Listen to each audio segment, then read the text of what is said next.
હું ભોજન કરીને મારા રૂમમાં હતો અને મોબાઈલ પર મૂવી જોઈ રહ્યો હતો. ત્યારે કાકી ધીમે ધીમે રૂમમાં આવી અને મારી પથારી પાસે બેસી ગઈ. તેમણે સ્મિત સાથે કહ્યું, એકલી બોર થઈ રહી હતી તો વિચાર્યું કે તારી સાથે થોડીવાર વાત કરી લઉં. પછી કાકીએ કહ્યું કે કોઈ સારી બોલિવૂડ મૂવી મૂકી દે, જે જોવામાં મજા આવે. મેં મારી પ્લાસ્ટિકની થેલીમાંથી એક બોલિવૂડ મૂવી કાઢી અને પ્લે કરી દીધી, પણ ભૂલથી તે મૂવી થોડી વધારે રોમેન્ટિક થઈ ગઈ. કાકી શાંતિથી મૂવી જોઈ રહી હતી, પણ મારી સ્થિતિ એકદમ વિચિત્ર થઈ ગઈ હતી. થોડીવાર પછી કાકી ઊભી થઈ. મને લાગ્યું કે તેઓ તેમના રૂમમાં જઈ રહી હશે, પણ તેઓ દરવાજા પાસે જઈ અને પલટીને મને જોઈને બોલી, રોહન, મારું મશીન ખરાબ થઈ ગયું છે. તારા કાકા ઘરે નથી અને તે મશીન વગર મારું કામ થતું નથી.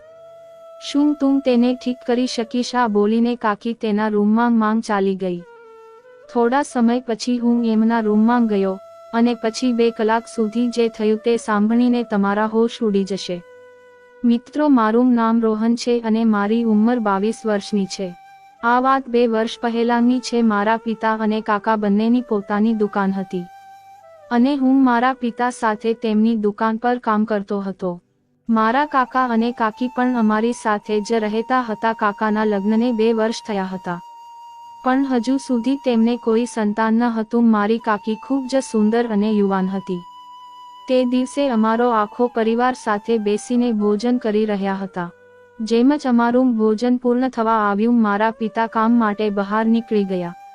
એ સમયે મારી કાકીએ કાકાને કહ્યું, ચાલો ને આજે મૂવી જોઈ આવીએ. પણ કાકા જેવા કામમાં વ્યસ્ત રહેતા હતા. તેણે કહ્યું કે હવે તો હું દુકાન પર જઈ રહ્યો છું અને રાત્રે પણ માલ લેવા બહાર જવાનું છે. મૂવી જોવા માટે 2 દિવસ પછી રવિવારે જશું. કાકી કાકાની વાત સાંભળીને થોડી નિરાશ થઈ ગઈ અને મૂવી જોવાનું મન મૂકી દીધું. ત્યારે મારા મમ્મીએ કહ્યું કે હા, પણ તો ઠીક છે, તું રોહન સાથે ચાલી જા. મમ્મીની વાત સાંભળીને કાકી માની ગઈ અને મને પૂછ્યું, રોહન, તો આપણે ક્યાં જઈશું? મેં જવાબ આપ્યો, સાંજે 5 વાગ્યે મૂવી જોવા જઈશું. કાકીએ પણ હા પાડી. આ પછી દરેક જણ પોતપોતાની કામગીરીમાં વ્યસ્ત થઈ ગયા. સાંજ સરસ જ હું દુકાનેથી ઘરે પરત આવ્યો અને તરત જ તૈયાર થઈ ગયો. મેં કપડાં બદલીને તૈયારી કરીને મારી કાકીને બોલાવી, કાકી, ચાલો જશું. કાકીએ અંદરથી જવાબ આપ્યો, હા, બસ 2 મિનિટ આવી રહી છું. થોડા સમય પછી કાકી બહાર આવી તો તેને ગુલાબી સાડી પહેરીને ખૂબ જ સુંદર લાગતી હતી. મેં કાકીને જોયા પછી હસતાં કહ્યું, તમે આ મૂવી જોવા માટે નહીં, પરંતુ કોઈ લગ્નમાં જવા માટે તૈયાર થયા હોય એવું લાગે છે. કાકીએ હસતાં કહ્યું, ચાલ છોડ, હવે વધારે વાતો ન બનાવ, ચાલ તાત્કાલિક જોઈએ. એમ કહી પછી અમે બને ગયા. જ્યારે અમે પહોંચ્યા, ચાચીએ કહ્યું કે પહેલા ટિકિટ લઈ લે, પછી કંઈક ખાઈ પી લઈ લે. હું ટિકિટ લેવા માટે લાઇનમાં ઊભો રહી ગયો અને મૂવી જોવા માટે લાંબી કતાર હતી. મારી સામે કાઉન્ટર પર બેઠેલા વ્યક્તિએ કહ્યું, સોરી સર, આ મૂવી હાઉસફુલ થઈ ગઈ છે. હું નિરાશ થયો અને કાકી પાસે ગયો. મેં કહ્યું, કાકી, ટિકિટ તો મૂવીની નથી, આખી મૂવી હાઉસફુલ છે. કાકીએ આ સાંભળીને થોડી નિરાશા વ્યક્ત કરી. મેં તેને સમજાવવાનો પ્રયત્ન કર્યો કે કાકી, ચાલો બીજી મૂવીની ટિકિટ લઈ. અહીંયા બીજી પણ ઘણી બિલકુલ મૂવી ચાલી રહી છે. કાકીએ થોડો વિચાર કર્યો અને પછી કહ્યું, આ ટિકિટ છે, લઈ લે, પણ મૂવી સારી હોવી જોઈએ. મેં એક રોમેન્ટિક મૂવીની ટિકિટ લીધી. પાછા જઈને મેં કહ્યું, કાકી, મેં રોમેન્ટિક મૂવી માટે ટિકિટ લીધી છે. કાકીએ આશ્ચર્યથી પૂછ્યું, આ મૂવી કેવી છે? શું તને ખબર છે કે તેમાં શું છે?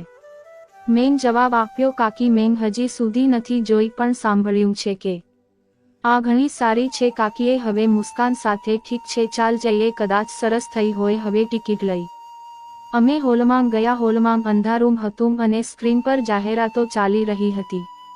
અમે અમારી ટિકિટ લઈને જગ્યા પર બેસી ગયા. ફિલ્મ શરૂ થઈ. શરૂઆતમાં રોમેન્ટિક દ્રશ્યો જોઈને કાકીએ સ્મિત કર્યું તો કાકીને જ સારી લાગી રહી છે ને હસીને કાકી, હે બસ એન્જોય તો કરો અને ફિલ્મનો આનંદ લ્યો. મૂવી શરૂ થયાને લગભગ 10 મિનિટ પછી એક એવો સીન જેને જોઈને મેં થોડીક સહેજતા અનુભવી. હોલમાં બેઠેલા બાકી લોકો ઉત્સાહિત થઈને જોરથી હસવા લાગ્યા અને તેમની વાતોને અવાજે વાતાવરણને વધુ વિચિત્ર બનાવી દીધું હતું. હું થોડોક નર્વસ થઈ ગયો અને મારી કાકીની તરફ જોવા લાગ્યો, પણ કાકી સંપૂર્ણ શાંત હતી અને ખૂબ ધ્યાનથી મૂવી જોઈ રહી હતી. જાણે કઈ વાત તેમને કોઈ અસર ન હતો. મેં પોતાને સંભાળવાનો પ્રયત્ન કર્યો અને મૂવી જોવાની કોશિશ કરી, પણ મનમાં એક પ્રકારની લાગણી ઊભી થઈ ગઈ હતી.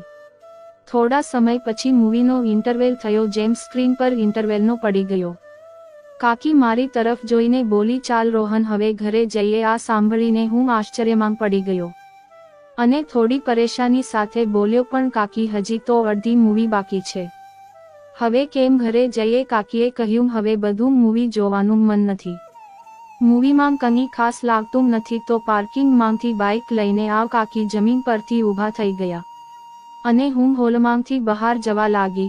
હું તેમની પાછળ પાછળ ગયો, પણ કંઈ કહેવાની હિંમત ન થઈ. બહાર પહોંચીને હું તરત જ પાર્કિંગમાં ગયો અને બાઇક લઈને ગેટ પાસે આવી ગયો, જ્યાં કાકી મારી રાહ જોઈને ઊભી હતી. અમે બંને શાંતિથી ઊભા. રસ્તામાં કોઈક એક શબ્દ પણ ન બોલ્યો. કાકી શાંત હતી અને વિચારતો હતો કે આ મૂવી જોઈ લેવાનો નિર્ણય કેમ કર્યો હશે. થોડા સમયમાં અમે ઘરે પહોંચ્યા. જેમ જ અમે ઘરે પહોંચ્યા, ઘરમાં પ્રવેશ કર્યો. મમ્મીએ પૂછ્યું, અરે તમે આટલા વહેલા કેમ આવી ગયા? શું તે મૂવી સારી ન હતી? મેં જવાબ કહ્યું, અરે મમ્મી, બકવાસ મૂવી હતી, બિલકુલ મજા ન આવી. કાકીએ પણ મારી વાતમાં સમર્થન આપતા કહ્યું, હા, મૂવી જોવામાં મન ન લાગ્યું એટલે વહેલા આવી ગયા. મમ્મીએ અમારી વાત સાંભળી અને કંઈક આવ્યા વિના ત્યાંથી ચાલી ગઈ. કાકી પણ એમના રૂમમાં ચાલ્યા ગયા. હું બહાર ફરવા ચાલ્યો ગયો. થોડા સમય પછી હું ઘરે પાછો આવી ગયો અને ટીવી જોવા લાગ્યો. રાતે આખો પરિવાર ઘરે આવી ગયો. બધાએ સાથે ભોજન કર્યું અને પછી પોતપોતાના રૂમમાં સૂવા ગયા. હું પણ મારા રૂમમાં ગયો, પણ હું નીંદ આવતી નહોતી. હું બેડ પર પડેલો હતો. રાતના લગભગ 10 વાગ્યા હશે. અચાનક મારા કાકી મારા રૂમમાં આવ્યા. તેમણે ધીમે ધીમે પૂછ્યું, રોહન સૂઈ ગયો? મેં જવાબ આપ્યો, ના કાકી, હું જાગું છું. કાકી હવે મુસ્કાન સાથે બોલી, તો શું હું તમને કહું? મેં કહ્યું, મેં કશું જ કહ્યું નહીં. કાકી મારી નજીક આવીને મારા બેડ પર બેસી ગઈ. તેમની આજથી અસ્વસ્થતા અનુભવા લાગી ગયું. એ સમયે અચાનક તેના ફોન પર કાકાનો વિડીયો કોલ આવી ગયો. કાકીએ કોલ ઉઠાવ્યો અને કાકા સાથે વાત કરવાનું શરૂ કર્યું. કાકાએ પૂછ્યું, તમે ક્યાં છો? કાકીએ થોડી શરમ સાથે કહ્યું, રોહનના રૂમમાં છું. કાકાએ આશ્ચર્યથી પૂછ્યું, ત્યાં શું કરી રહી છે? કાકીએ તરત જ જવાબ આપ્યો. રૂમમાં જોયું કે રોહનની લાઇટ ચાલુ છે. મને લાગ્યું કે આ લાઇટ ચાલુ રાખીને સૂઈ ગયો હશે એટલે જોવા આવી ગઈ હતી. કાકાએ કહ્યું, ઠીક છે.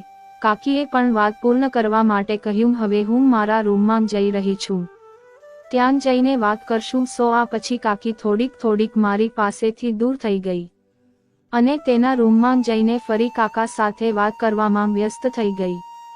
કાકાએ તેને જોયું અને કહ્યું કે તમે બહુ સુંદર લાગી રહ્યા છો. જો નજીક હોત તો ખૂબ પ્રેમ કરત. આ બધું મેં સાંભળી લીધું અને મને એ સમજાઈ ગયું કે કાકી હવે તેમના રૂમમાં કેમ જઈ રહી હતી. જ્યારે કાકી તેમના ઓરડામાં ગઈ ત્યારે મેં મારી ઓરડાના દરવાજાને બંધ કરી નાખ્યો અને સૂવાનો નાટક કરવાનું શરૂ કર્યું. મારું મન શાંત ન હતું. જે કંઈ મેં જોયું અને સાંભળ્યું તે મારી અંદર એક બેચેની પેદા કરી રહ્યું હતું. જે કંઈક જોયું અને સાંભળ્યું તે મારા મનમાંથી જ જતું ન હતું. આખરે મારી સાથે વધારે સહન ન થયું અને હું ધીમે ધીમે કાકીના રૂમની તરફ ચાલ્યો ગયો. તેમના દરવાજાને હવે ખોલ્યો તો જોયું કે કાકી કાકા સાથે વિડીયો કોલ પર વાત કરી રહી હતી, પરંતુ આ વખતે તે મશીન ઠીક કરવાના કામમાં વ્યસ્ત હતી. તેમનું સંપૂર્ણ ધ્યાન કોલ પર જ હતું. હું દરવાજા પાસે ઊભો રહી ગયો અને તેને જોઈ રહ્યો. એક પગમાં કાકીની નજર મારા પર પડી. હું દંગ રહી ગયો. તેમની આંખોમાં આશ્ચર્ય હતું પણ શાંતિ હતી. મારી પાસે કોઈ બોલવાની હિંમત જ ન હતી. હું તરત જ મારા રૂમમાં પાછો આવી ગયો. મારું હૃદય જોરથી ધબકતું હતું અને હું શરમ અનુભવી રહ્યો હતો. બેડ પર પડ્યો અને ઊંઘવા માટે નાટક કરતો રહ્યો, પણ મારું મન શાંત ન હતું. આગલી સવારે નાસ્તા માટે બેઠો હતો. પપ્પા અને કાકા દુકાન માટે નીકળી ગયા હતા. મમ્મી રસોઈમાં વ્યસ્ત હતી અને કાકી મારી સામે આવીને બેસી. તે હવે મારી તરફ જોયું અને પછી રોહન ગઈકાલે રાત્રે મારા રૂમની પાસે શું કરી રહ્યો હતો એમનો આ પ્રશ્ન સાંભળીને લાગ્યું કે મારી પાસે જવાબ ન હતો. હું ફક્ત મારી પ્લેટ તરફ જોઈ રહ્યો હતો. નાસ્તો ઝડપથી પૂરો કર્યો અને ઉઠીને બોલ્યો, મારે દુકાન પર જવું છે. કાકી મારી પાછળ જોઈ રહી હતી, પણ મેં તેમના પ્રશ્નથી બચવાનો પ્રયાસ કર્યો. ઘરમાંથી ઝડપથી નીકળી ગયો અને દુકાન તરફ ગયો. મારી અંદર કાકીની મુસ્કાન અને પ્રશ્નો ઘૂમતો રહ્યો. સાંજે જ્યારે બધા ભોજન માટે સાથે બેઠા હતા ત્યારે કાકાએ કહ્યું કે તેમના એક મિત્રના લગ્ન છે અને તે બીજા શહેરમાં રહે છે. કાકાએ નક્કી કર્યું કે તેઓ બીજે દિવસે તેમના મિત્રને મળવા જશે. બીજે દિવસે પપ્પા દુકાને ગયા અને કાકા તેમને ના મિત્રને મળવા ગયા. હવે ઘરમાં ફક્ત હું, કાકી ને મારા મમ્મી જ હતા. દિવસ સામાન્ય રીતે પસાર થયો. બપોરે કાકીએ કહ્યું કે મને બજારે જવું છે, થોડો જરૂરી સામાન લાવવો પડશે. શું તું મારી સાથે આવીશ? મેં તરત જ કહ્યું કે હા હા કાકી, હું બાઇક લઈ આવું છું. મેં તરત જ મારી બાઇક બહાર કાઢી. કાકી સાડીમાં હતી અને હંમેશાની જેમ ખૂબ જ સુંદર લાગી રહી હતી. તે મારી પાછળ બેસી ગઈ. જેમ જ કાકીએ મારા ખંભા પર હાથ મૂક્યો તો મને એક અનોખો અનુભવ થયો. આ પહેલી વાર હતું કે કાકી મારી સાથે નજીક હતી. બાઇક સ્ટાર્ટ કરીને અમે ચાલી ગયા. રસ્તામાં કાકીની સાડીનો પલ્લુ હલવાનો શરૂ થયો અને તેમની સુગંધ મને મહેસૂસ થઈ. તેમની ઉપસ્થિત મને કંઈક અલગ જ લાગતી હતી. હું બાઇક પર ધ્યાન કેન્દ્રિત કરવાનો પ્રયત્ન કરી રહ્યો હતો, પરંતુ કાકીની મને થોડો અસ્વસ્થ બનાવી દીધો હતો. રસ્તામાં કાકી અચાનક પૂછ્યું, રોહન, તારી કોઈ ગર્લફ્રેન્ડ છે? તેમના પ્રશ્ન પર હું ચોંકી ગયો. મારું હૃદય જોરથી ધબકવા લાગ્યું. હું બોલ્યો, નહીં કાકી, મારી કોઈ ગર્લફ્રેન્ડ નથી. કાકીએ હસીને કહ્યું, અરે તું એટલો સીધો સાદો છે તો પર કોઈ તારી પાછળ નથી પડી? જવાબ માત્ર હસીને કહ્યું, નહીં કાકી, મને આ બધી બાબતોમાં ક્યારેય રસ નથી. તેમની વાતોથી વાતાવરણ થોડું સારું લાગતું હતું.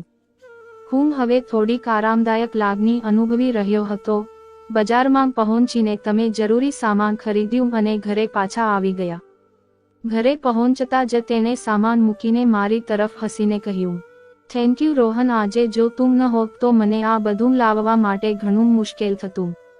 મેં હવે મારા રૂમ તરફ ચાલ્યો. રાત્રે લગભગ 8 વાગ્યે હું ભોજન કરીને મારા રૂમમાં સૂતો હતો અને મોબાઈલમાં મૂવી જોઈ રહ્યો હતો. સંપૂર્ણ શાંતિ હતી અને હું મારી દુનિયામાં વ્યસ્ત હતો. ત્યારે દરવાજા પર ખડખડાહટ થયો. મેં માથું ઉઠાવ્યું તો જોયું કે કાકી દરવાજા પાસે ઊભી હતી. તેમને હસીને પૂછ્યું, શું કરી રહ્યો છે? રોહનને સ્ક્રીન પરથી નજર હટાવતા કહ્યું, કંઈ ખાસ નહીં કાકી, મૂવી જોઈ રહ્યો છું. મેં થોડું આશ્ચર્ય સાથે પૂછ્યું, કાકી તમે અહીંયા શું કરવા આવ્યા છો? તેમને કહ્યું કે એકલી બોર થઈ જઈ રહી હતી તો વિચાર્યું કે તારી સાથે થોડીવાર વાત કરું. મેં કહ્યું, ઠીક છે કાકી, તમે બેસો છો. આ પછી કાકી પણ મૂવી જોવા લાગી. હું હોલીવુડની એક એક્શન થ્રિલર મૂવી જોઈ રહ્યો હતો જેમાં જે ડાયલોગના અસરકારક સીન હતા. થોડા સમય સુધી કાકી સ્ક્રીન પર ધ્યાનપૂર્વક જોતી રહી. પછી બોલી, રોહન, આ કઈ મૂવી જોઈ રહ્યો છે? કઈ સમજમાં નથી આવતું? હસીને બોલ્યો, કાકી, આ હોલીવુડ મૂવી છે. આમાં અંગ્રેજી ડાયલોગ છે એટલે તમને સમજાવવામાં મુશ્કેલી થઈ રહી છે. કાકીએ થોડું નારાજગી સાથે કહ્યું, અરે તો એવી મૂવી જે મને સમજાય અને જોવામાં મજા આવી એવી ચડાવ. મેં માથું હલાવતા કહ્યું, ઠીક છે કાકી, તમે કઈ મૂવી જોશો? કાકીએ તરત જ જવાબ આપ્યો, કોઈ સારી બોલીવુડ મૂવી ચડાવ. તે જોવામાં મજા આવી. મેં મારી પ્લેલિસ્ટમાંથી એક બોલીવુડ મૂવી પસંદ કરી અને પ્લે કરી દીધી, પણ ભૂલથી તે મૂવી થોડી વધારે રોમેન્ટિક હતી. હું તરત જોઈ રહ્યો હતો, પણ કાકીની ઉપસ્થિતિમાં થોડા સીન મને વધુ અસ્વસ્થ લાગતા હતા. કાકી મને શાંતિથી મૂવી જોઈ રહી હતી, પણ મારી સ્થિતિ એકદમ વિચિત્ર થઈ ગઈ હતી. જ્યારે પણ કોઈ રોમેન્ટિક સીન આવતો હું અહીંયા ત્યાં જોવાનો પ્રયત્ન કરતો અને વિચારતો કે મૂવી બંધ કરવી કે બદલી નાખવી. કાકીએ કદાચ જોઈ લીધું. તેમને પૂછ્યું, શું થયું રોહન, આટલો અજાણ્યો કેમ બનીને બેસી રહ્યો છે? હું થોડી ઝીઝક સાથે બોલ્યો, કશું નહીં કાકી, પણ મૂવીમાં થોડા વધારે રોમેન્ટિક સીન છે. કાકીએ હસીને કહ્યું, તો શું થઈ ગયું? આ તો મૂવીનું એક વાત છે. તેમની આ વાત સાંભળીને હું વધુ અસ્વસ્થ થઈ ગયો. હું વિચારતો હતો કે મૂવી પણ બદલી દો, પણ કાકી ખૂબ જ આરામથી મૂવીમાં મગ્ન હતી. મૂવીના માધ્યમમાં હું વિચારતો હતો કે આગામી વાર મૂવી લગાવતા પહેલા નક્કી કરવું પડશે કે હું બોલ્યો કાકી આ મૂવી સારી લાગતી નથી, કંઈક બીજી મૂવી મૂકી દઉં. કાકી હસીને બોલી રહેવા દે, આ મૂવી સારી છે. થોડીવાર પછી કાકી ઊભી થઈ, મને લાગ્યું કે તેમના રૂમમાં જઈ રહી છે, પણ તે દરવાજા પાસે જઈને પલટીને મને જોઈને બોલી મારી એક દરજી કામનું મશીન ખરાબ થઈ ગયું છે. તારા કાકા ઘરે નથી અને તે મશીન ઠીક કર્યા વગર મારું કામ થતું નથી. શું તું તેને કરી શકીશ? આ બોલીને કાકી તેમના રૂમમાં ચાલી ગઈ. મૂવી બંધ કરી અને વિચારતો રહ્યો કે જવું જોઈએ કે નહીં. મારું મન પણ જવા માટે રાજી હતું, તેથી હું તેમના રૂમમાં ગયો. સાંજે લગભગ 2 કલાક બાદ મેં તેમની મશીન ઠીક કરી દીધું, તેથી કાકી ખૂબ જ ખુશ થઈ ગઈ. પછી હું પણ મારા રૂમમાં જઈને સૂઈ ગયો. મિત્રો, વિડીયો ગમ્યો હોય તો વિડીયોને લાઇક કરવાનું ભૂલતા નહીં અને આવી બીજી સ્ટોરી માટે ચેનલને સબસ્ક્રાઇબ કરી લેજો. આ સ્ટોરી કાલ્પનિક અને માત્ર મનોરંજન માટે છે. આવી બીજી સ્ટોરી જોવા માટે આ વિડીયો પર ક્લિક કરો. ધન્યવાદ મિત્રો.